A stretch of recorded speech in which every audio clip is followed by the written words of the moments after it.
ఇప్పుడు నా ఏజ్ 27, హైదరాబాద్ లో ఉంటున్నాను. నా ఇన్హాండ్ శాలరీ 40,300. నేను ఉండే 1 BHK కి రెంట్, మెయింటెనెన్స్, ఆఫీస్కి వెళ్ళడానికి పెట్రోల్, గ్రాసరీలు ఇవన్నీ కలుపుకుంటే నెలకి ఈజీగా 25,000 ఖర్చు అవుతుంది నాకు. ఇక మిగిలేది 15,000. ఆ 15,000 మొన్నటిదాకా ఎడ్యుకేషన్ లోన్ కట్టుకున్నా. ఇప్పుడు నా బండి ఈఎంఐ కడుతున్నాను. మిగతా డబ్బులు ఇంటికి పంపించాలి. ఇవన్నీ పోతే ఇంకా నా సేవింగ్స్ సంగతి ఏంటి చెప్పు. ఇలాంటి పరిస్థితుల్లో ఒక అమ్మాయిని పెళ్లి చేసుకుని హైదరాబాద్ లాంటి సిటీకి తీసుకొచ్చి నేను పోషించాలి. అమ్మాయికి మనలా కాదు, ₹1 ఎక్కువ ఖర్చు అవుతుంది. అవెక్కడి నుంచి తీసుకురాను? ఇంకా వచ్చే అమ్మాయి కూడా వర్కింగ్ ఉమెన్ అయితే ఎంతమంది ఇప్పుడు అమ్మాయిలు హస్బెండ్ కి శాలరీ చెప్పి కలిసి ఖర్చు పెడుతున్నారు? అలాంటి అమ్మాయి రావడమే రేరు. పెళ్లి చూపులకు రా ఒకసారి, ప్యాంటు తడిసిపోతుంది. ఎప్పుడు చూడు మీ అబ్బాయి ఏ కంపెనీ, ప్యాకేజ్ ఎంత అని అడుగుతున్నారు గానీ అమ్మాయి పేరెంట్స్ కి సంపాదించేవాడు కావాలి, అమ్మాయిని హ్యాపీగా చూసుకునేవాడు కాదు. ఎక్కడ దాకా ఎందుకు? మా అమ్మ నాన్న చెల్లి పెళ్ళప్పుడు కూడా అలానే ఆలోచించారు. తప్పులేదు.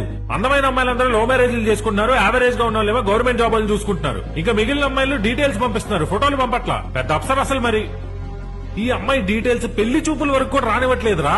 డీటెయిల్స్ కనుక్కొని ఇన్స్టాగ్రామ్ లో, వాట్సాప్ లో మెసేజ్ చేసి వాళ్ళ రిక్వైర్మెంట్స్ మ్యాచ్ అవ్వకపోతే మ్యాచ్ క్యాన్సిల్ అని చెప్తున్నారు. దీంట్లో ట్రాజెడీ ఏంటంటే ఇది హైలైట్. నన్ను రిజెక్ట్ చేసే అమ్మాయి ఎలా ఉంటుందో కూడా నాకు తెలియట్లేదురా. చీనా బతుకు. ఇంకొకతేమో పెళ్ళవంగానే మనం యుఎస్, కెనడా వెళ్ళిపోదాం, మీ పేరెంట్స్ కి మా పేరెంట్స్ కి సంబంధం లేదంటది. అరే ఒక సంబంధం రా. అమ్మాయి యావరేజ్ గా ఉన్నా నేను ఓకే చేశాను రా. నేను లావుగా ఉన్నానంట, ఆ రీజన్ చెప్పి క్యాన్సిల్ చేసింది. అరే సంబంధం పేరుతో సంబంధం లేని విషయాలు చెప్పి సంబంధాలు క్యాన్సిల్ చేస్తుంటే ఒక్కోసారి కాన్ఫిడెన్స్ చచ్చిపోతుందిరా. ఇలాంటప్పుడే అనిపిస్తా ఉంటది, చిన్నప్పుడు ఇంటి పక్క అమ్మాయినో, కాలేజ్ లోనో దేనో దాన్ని లవ్ చేసి లేపుకొని వెళ్ళి పెళ్లి చేసుకుంటే బాగుండేదని. సో ఫస్ట్ ఒక అమ్మాయి దొరకాలి.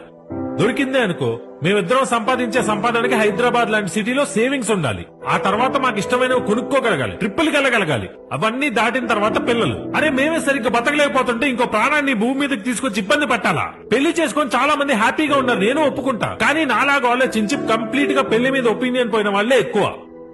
ఒక్కోసారి భయం వేస్తూ ఉంటుంది. డీటెయిల్స్ పంపగానే అమ్మాయి సైడ్ వాళ్ళు ఓకే చేస్తారు. ఆ అమ్మాయి ఎవరినన్నా లవ్ చేసిందా, లేకపోతే ఆ అమ్మాయి లవ్ చేసి లేచిపోతుంటే మనకు కట్టబెడుతున్నారా అర్థం కాదు.